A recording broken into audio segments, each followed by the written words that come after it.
Gerald, you've been here 2 years. You got any kind of plan? When are you thinking about moving out? He didn't look up from his plate when he said it. His voice wasn't angry. That's the part I keep coming back to. It was just tired. The way you sound when you've been holding something in for a long time and finally decide to let it go. My brother Clifford, 62 years old, sitting at his own dinner table, talking to me the same way you'd talk about a bill that was past due. The table went quiet. His wife Nadine looked down at her plate. I set the bread basket down. I folded my napkin. I pushed my chair back and stood up. "Excuse me," I said. And I walked outside. My name is Gerald Hayward. I'm 67 years old, retired structural engineer, and that Tuesday night in March was the night everything changed. Let me back up, because context matters here. 3 years before that dinner, my wife Patricia passed away. 41 years together. She went in the morning, heart attack, no warning. I spent the next 6 months alone in our house in Tucson trying to figure out who I was without her. I cooked for one and couldn't finish the plate. I kept the TV on for noise. I drove to the hardware store on Saturdays out of habit and stood in the aisles not buying anything. Clifford called me that fall. We had always been close enough. The way brothers are when they've never had a serious falling out, but also never been the kind of close where you say the hard things. He called and said, "Gerald, you can't stay in that house alone. Come live with us. We've got the room." He sounded like he meant it. His voice was warm and certain, the voice of a man doing the right thing for his family. So I sold the house. Patricia and I had lived there for 22 years. We painted the kitchen together, planted the garden together, built the back patio with our own hands over one long summer. The day the keys changed hands, I sat in my car in the driveway for 20 minutes. Nobody asked me how I was doing after the closing. I had $280,000 from the sale, plus my pension, plus Social Security. Enough to get by each month. Not enough to buy into the Scottsdale market without burning through everything I had. I moved into the guest room at the end of Clifford's hallway. It had one window that faced the neighbor's block wall. The house was a nice 4-bedroom in a quiet suburb of Scottsdale. Clifford worked in office management. Nadine ran her real estate business from a home office and a company car and a phone that never seemed to stop. They had 2 kids in the house, both teenagers, both polite enough when they wanted something. The place was well kept and well decorated and had the particular feel of a house where everything is in its right place and you're not quite sure where you fit. I told myself the first few months were just an adjustment. I cooked dinner twice a week. I fixed the drip irrigation in the backyard that had been broken for a year. I drove the kids to school when Nadine had early showings. I kept my door closed and my opinions to myself. But you can only tell yourself things for so long before the evidence catches up with you. There was the evening in October of that first year when I heard Nadine through the bedroom wall. She wasn't keeping her voice down, or maybe she didn't think I could hear from the hallway. "He eats our food, uses our utilities, takes up the guest room. What exactly is he contributing?" I stood in that hallway for a moment. Then I walked back to my room and closed the door quietly behind me. There was the Sunday the whole family went to brunch without mentioning it to me. I came downstairs at 10 in the morning to an empty kitchen and a note on the counter that said back by noon, leftovers in the fridge. Not a question, not an invitation. Just a fact, delivered to me like a message slipped under a door. There was the afternoon I came home from a walk and heard Clifford and Nadine talking in the kitchen. They stopped when I came through the side door. Nadine smiled at me with a warmth that had an off switch. Clifford poured himself more coffee and found something to look at through the window, and there was the other thing. The thing that had been sitting quietly in the back of my mind since the day I moved in. 15 years ago, Clifford and Nadine were buying this house and came up $40,000 short at the closing. Clifford called me on a Thursday afternoon. He didn't ask directly. He explained the situation and then went quiet. I told him I'd wire the money that week. No contract, no paperwork, no conversation about a timeline. Patricia raised an eyebrow when I told her. I said, "That's what family does." In 2 full years of living under Clifford's roof, that money had never once been mentioned. The lottery ticket was an accident. I stopped at a gas station on Route 9 in February, coming back from a routine checkup. The machine was right there near the register. I bought one ticket the way I had maybe a dozen times in my life, with no real expectation attached to it. I slipped it into my coat pocket and forgot about it for 5 days. I found out I had won on a Monday morning. I was sitting alone at the kitchen table with my reading glasses and a cup of instant coffee, everyone else already gone for the day. I checked the numbers once. Then again, then a third time. Then I sat very still and looked out through the sliding glass door at the backyard, at the pool cover pooling with the last of the winter rain. $89 million. I did not make a sound. I folded the ticket carefully and put it inside the back cover of an old structural engineering reference book I kept on the shelf in my room. And I said nothing to anyone. That was February. The dinner was March. After Clifford asked me when I was leaving, I went outside and sat in one of the patio chairs that nobody ever used. The backyard was cold. The sky over Scottsdale was that dark orange-gray you get on a clear desert evening. I sat out there for over an hour. I was not a man who fell apart easily. I had spent 40 years as a structural engineer calculating load tolerances, reviewing stress points, figuring out exactly how much weight a thing could carry before it gave way. You learn to stay level when the numbers are telling you something you don't want to hear, so I ran the numbers. I had already looked up the tax situation 2 weeks earlier, late at night on my phone. Federal tax on a lump sum lottery prize at my income level would leave me with approximately $52 million. I sat with that figure for a while. Then I thought about Clifford's question. No apology attached to it, no softening, just the flat, tired voice of a man who had been thinking the thing for a long time. I thought about Nadine through the bedroom wall. I thought about the $40,000 sitting out there somewhere with no paperwork and no mention. And I thought about what would happen if either of them found out about the money before I had my situation properly organized. That thought, specific and cold, was what moved me. I went inside, the kitchen was cleaned up, everyone in their rooms. No knock on my door to check on me. No, Gerald, you. All right, just quiet. I went to my room, got out the notepad I kept on the nightstand and wrote a list. Step 1, say nothing in this house. Not one word to anyone. Step 2, claim the prize through a trust before my name appears anywhere public.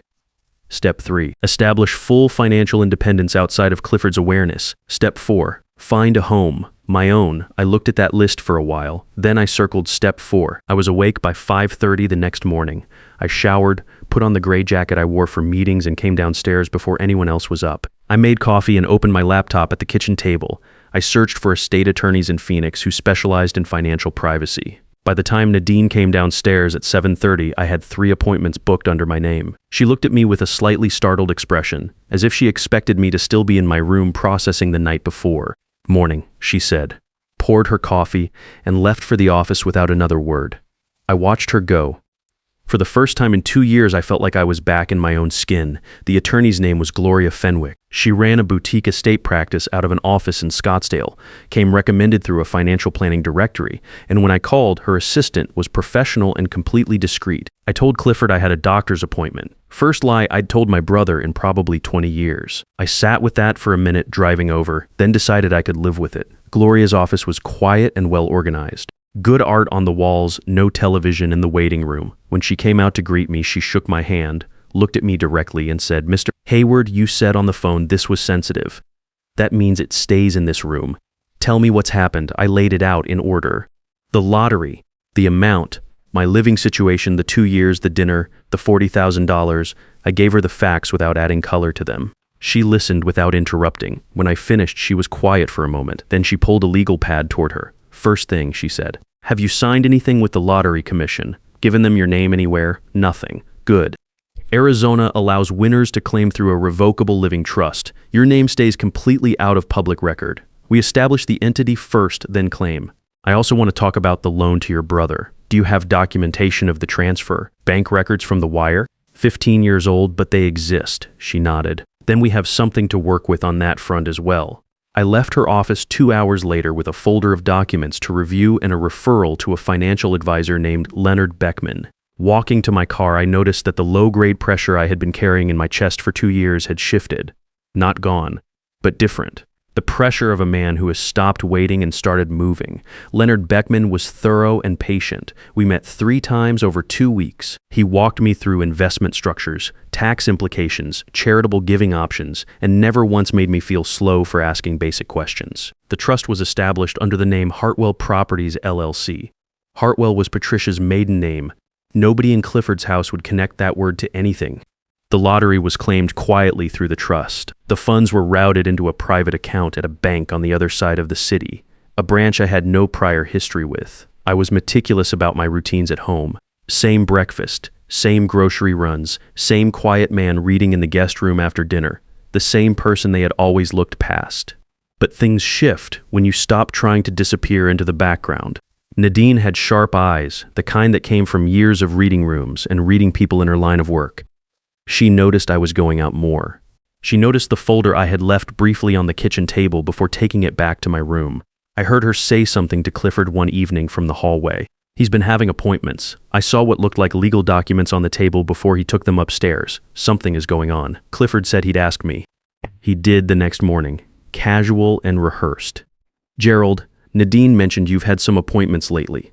Everything okay? Nothing medical, I hope. Everything's fine, I said. Just administrative things. You know how it is at my age. Paperwork never really stops. He let it go, or seemed to. That evening I noticed my room had been entered. I kept a habit from years of working on job sites, a thin line of dust along the edge of my top dresser drawer that I had not disturbed. The line was broken. Someone had tried to open it. I drove to a FedEx the next morning and had certified copies of every document in my folder couriered to Gloria's office for secure keeping. Then I did something I had been turning over in my mind for a few days. I left a document on my desk, face up, in plain sight. It looked like a financial account summary. The account number on it was not real. It was a number I had written myself on a template plausible enough to pass a quick read. I left it there and went out for a walk. When I came back, the document had been moved a quarter inch and then replaced. Someone had read it. I now knew two things with certainty. My room was being searched, and Nadine was the one doing it. I called my daughter Sylvia in Oregon that evening from a coffee shop on the other side of town. I had been keeping her updated in pieces, not wanting to alarm her before I had everything arranged, but I told her enough. She called me back 2 days later. Her voice was careful and measured, the way it gets when she is keeping herself steady. Dad, Nadine reached out to me. She said she was worried about you and wanted to know whether you had come into any money recently. She asked if there were any accounts or financial changes she should be aware of. What did you tell her? I told her I didn't know what she was talking about and that she should call you directly if she had questions. That's exactly right. Sylvia was quiet for a moment. Then, Dad, how much are we talking about? After taxes, $52 million. Silence then. Are you safe? Are the people you hired people you trust? I have a licensed estate attorney and a certified financial advisor. I'm buying a house. She let out a slow breath. Okay, that's all I need to know. What do you need from me? I had raised that girl right. The real estate agent was a woman named Carolyn Marsh who worked an area well outside Nadine's professional territory. I had been careful about that. One house on Dunmore Street had stayed in my mind since the first time Carolyn sent me the listing. 4 bedrooms, a covered front porch, a detached workshop in the back oak trees along the front yard. The kind of house that looked like it had been standing there long enough to have opinions about who belonged in it. The offer went in on a Wednesday. Full asking price, cash through the trust, clean and fast the way Gloria had advised. Carolyn called me while I was walking back from the pharmacy on the corner. Mr. Hayward, they accepted. We're in escrow. 30-day close. I stood on the sidewalk in the February sun and let that settle over me. Mine. I had not felt that word applied to a place since Tucson. I said nothing at home. I continued being the quiet man at the end of the hallway. But real estate transactions in Arizona are public record, and that was Nadine's industry. I would later learn that she had set up property alerts connected to my name and had been searching variations when nothing came up. She found the trust name through a contact at a networking event who knew Carolyn and had heard about a cash deal on Dunmore Street. Nadine came to my room on a Saturday morning without knocking. I was at my small writing desk when the door opened. She closed it behind her, stood in the center of the room, and said it directly. You bought a house. I turned from the desk. I've been looking for a place, a 4-bedroom on Dunmore Street. Cash transaction through a trust called Hartwell Properties. She crossed her arms. Where did the money come from, Gerald? I have savings. Clifford and I reviewed your finances after you moved in. You had enough to live on modestly. Not enough to buy in this market. I noticed that without reacting to it. Clifford and I reviewed your finances. As if that were a routine administrative task that required no permission from me. Things change, I said. Her eyes narrowed. She was doing the math. I watched her do it. Did you inherit something, an account we didn't know about?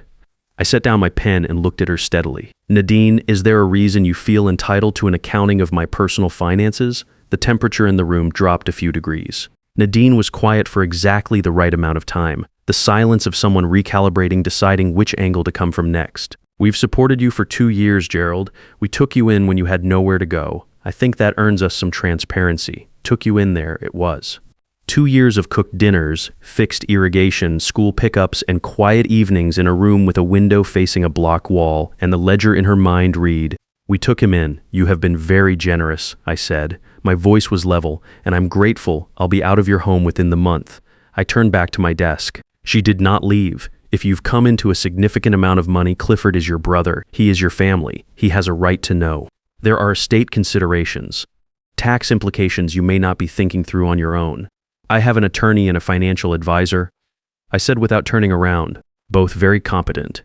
Gerald, her voice had a harder edge now, the warmth fully gone. If you're managing assets without your family's knowledge and something happens to you, it creates serious legal complications. You should think about what that does to Clifford, to your grandchildren someday, to your relationship with Sylvia. I set down my pen. I stood up and turned to face her. I have thought about everything very carefully, I said. Thank you, she left. The door closed harder than it had opened. I sat back down and looked at my hands for a moment. They were steady. That surprised me a little. Clifford came to my room that evening. He sat on the edge of the guest bed, the narrow bed I had slept in for 2 years, and looked at the floor for a moment before looking up at me. Nadine's upset, he said. I noticed. Gerald, he paused. Is there something going on that we should know about? Financially? I mean, she says you were evasive, and it's got us both worried. Worried, that was the word he chose. I looked at my brother. I thought about the kid who used to trail behind me on our parents' property when we were young. Always 2 steps back, always watching to see what I would do before deciding what he would do. Some things don't change much. You don't need to worry about me, I said. I'm going to be fine. He waited. When I said nothing more, he nodded slowly and left. 3 days later, I drove to Dunmore Street alone and sat outside the house in my car for 15 minutes. The oak trees in the front yard were bare but solid, the kind of trees that had been there long enough that you knew they weren't going anywhere. The workshop in the back had a good roof. The porch had room for 2 chairs and a small table. I thought Patricia would have liked the garden space along the south side. I drove home and slept better than I had in months. The shift in the house started the Monday after Clifford's visit. Nadine made breakfast. This had not happened since my first week there, back when the welcome was still being performed. She made eggs and toast and fresh coffee and set a place at the table for me without being asked. She was wearing her good earrings and smiled at me with the full warmth of a woman who had decided to change her approach. Morning, Gerald, she said. Sit down, it's almost ready.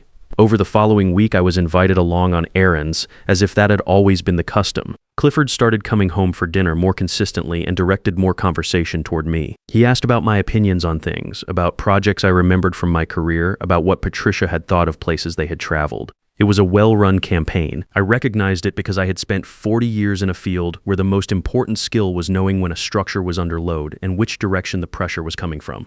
They wanted to know about the money. They wanted to reposition themselves before I walked out the door. And if they could make me feel grateful enough or guilty enough or pulled back in by the warmth, maybe I would reconsider the house, the attorney, all of it. I was not cold to them. I received every breakfast and every question with genuine politeness, but I did not tell them anything. I also called Arthur Dunning. Arthur and I had known each other for 35 years, since we were both junior engineers on a job site in Phoenix back when neither of us had gray in our hair. He retired a couple of years before me and moved back to Tucson. When I told him everything, he listened for 40 minutes without interrupting. You're really doing it, he said when I finished. I'm really doing it. Good. His voice was steady and direct, the way it had always been on job sites when things needed to get done and someone had to say the thing clearly. You've been letting them manage you for 2 years. That's long enough. I told him about the $40,000. He was quiet for a moment. You're putting that in the disclosure at the family lunch? Gloria has already drafted the legal notice. They'll have it in their hands that day. Good, he said again. Then you need someone there when you move. I was going to ask, I'll drive up Friday. We'll do the walkthrough together. That was the thing about 35 years of friendship. You didn't have to explain the full picture. The other person already understood the weight of what you were carrying and showed up anyway. The closing on Dunmore Street was confirmed for Thursday. The movers were booked for Saturday. I was 10 days from having a key in my hand that belonged to a door that was mine. They came together on Wednesday evening, 4 days before the move. I was in my room wrapping the framed photographs I kept on the windowsill. Patricia and me at the Grand Canyon the summer before she got sick. Sylvia at her nursing school graduation. A picture of Clifford and me as kids standing next to our father's truck, both of us squinting into the sun. I heard both sets of footsteps in the hallway before the knock. Clifford opened the door. Nadine stood slightly behind him, which was not her usual position. She generally entered rooms first. Can we come in? Clifford asked. Of course, I said. They sat on the edge of the guest bed, side by side. I took the desk chair and turned to face them. The packing box was half full behind me. Nadine spoke first. Gerald, we want to start by saying we're sorry. The way things have been handled, the dinner, all of it, it wasn't right. Clifford looked at me directly. I shouldn't have said what I said the way I said it. I know that. I waited. We've been thinking, Nadine continued, and here her voice shifted slightly from warm to careful. Everything has moved so fast. You found a house, you're already packing, it doesn't have to be like this. If you want more space here, we can convert the study. Or if you want your own place, we could help you look together. As a family, we know the market. We could make sure you end up somewhere safe and close by, safe and close. She wanted to know the address, she wanted to be part of the transaction. We just feel, Clifford said more quietly, that going through all of this alone with attorneys you've only just met, financial advisors we don't know. Mom, that's a lot to manage by yourself. We want to help. That's what family is for. I looked at my brother, then at Nadine.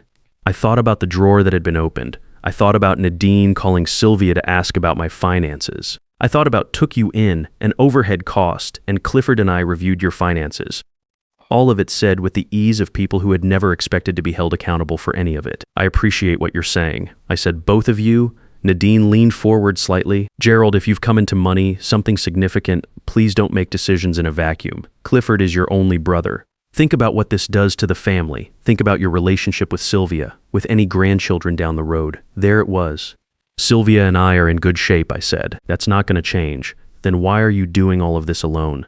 Her voice had an edge now, wrapped carefully in concern. What has someone told you that made you feel like you need to hide things from us? I looked at her for a long moment. No one told me anything. I watched and I listened and I drew my own conclusions. I've been doing that for 67 years. I'm fairly good at it. I stood up from the desk chair. I have a licensed attorney. I have a financial advisor I trust. I have a friend of 35 years driving up Friday to help me move. I have a house on a street with oak trees and a workshop in the back, and the closing is in 48 hours. I looked at them both. I'm not a man who needs to be protected. I'm a man who needed to be treated with some basic respect. There's a difference. Nadine stood. Her jaw was tight. You'll regret this, maybe, I said. I can live with that. Clifford looked at me for a long moment, something behind his eyes that I could not fully read. Not quite anger. Something that might have been the beginning of understanding, or at least the beginning of having to face something he had been looking away from for a long time. Then he followed his wife out of the room, the door closed. I sat back down. I picked up the photograph of Clifford and me as kids, squinting into the sun next to our father's truck. I had loved my brother for a long time. I still did. That part was not complicated. What was complicated was that love does not require you to make yourself invisible to keep someone else comfortable. I set the photograph into the packing box, face up, surrounded by newspaper. Then I went downstairs, made a cup of coffee, and sat at the kitchen table in the quiet for a while. The house on Dunmore Street smelled like old wood and something clean when Arthur and I walked through it Friday evening. He went through every room with his hands in his pockets, the way he used to walk a job site before signing off on a phase. It's solid, he said at the end. Good bones throughout. Coming from Arthur, that was high praise. We moved in on Saturday. By afternoon, the boxes were in the rooms where they belonged, and we sat on the front porch with coffee while the late March light went long across the oak trees. For the first time in 3 years, I exhaled completely. The family lunch Nadine organized the following Sunday was, as I had expected, a managed event. Her parents were there, her sister Tamara, 2 cousins. The table was warm and deliberate. She waited about 40 minutes before making her move. Addressing the table with the tone of a woman making a reluctant disclosure, she said she was worried about Gerald, that he had made significant financial decisions without consulting Clifford, that the family felt he might be receiving guidance from people he barely knew. I reached into my leather folder. Since we're being open, I said. Let me be open. I told the table everything. The lottery, the $52 million after taxes, the trust, the house, the attorney, the financial advisor. The room went completely still. Then I looked at Clifford and placed Gloria's legal notice in front of him. 15 years ago, I wired you $40,000 to help you close on this house. No contract, no timeline, because you were my brother. You have not mentioned that money in 2 years of living under your roof. This is a formal request for repayment. You have 90 days. Clifford's face went the color of someone who had just run out of places to look.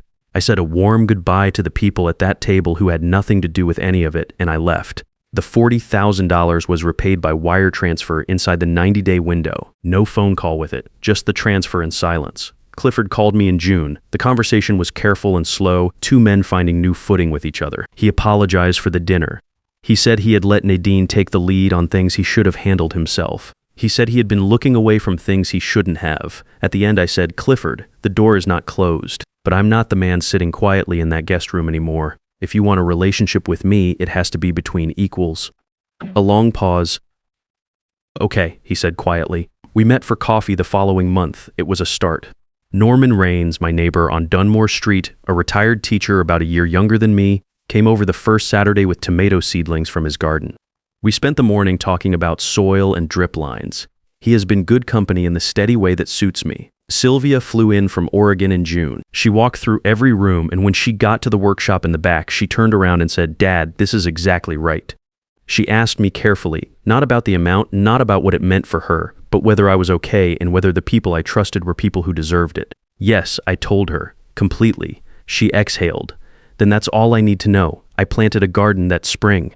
Tomatoes, peppers, and the yellow marigolds Patricia always kept in our Tucson yard. The soil along the south side of the house was dark and deep. The oak trees in front threw good shade by mid-morning. I had a workshop. I had a porch. I had a house where the key in the lock was mine. If someone in your life has been treating you like a problem to be managed, hear this.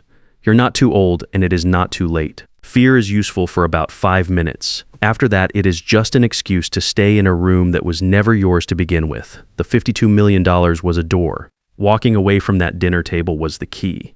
What would you have done sitting at that table? I would genuinely like to know. Leave it in the comments. And if this story meant something to you, pass it along to someone who might need to hear it. Thank you for listening.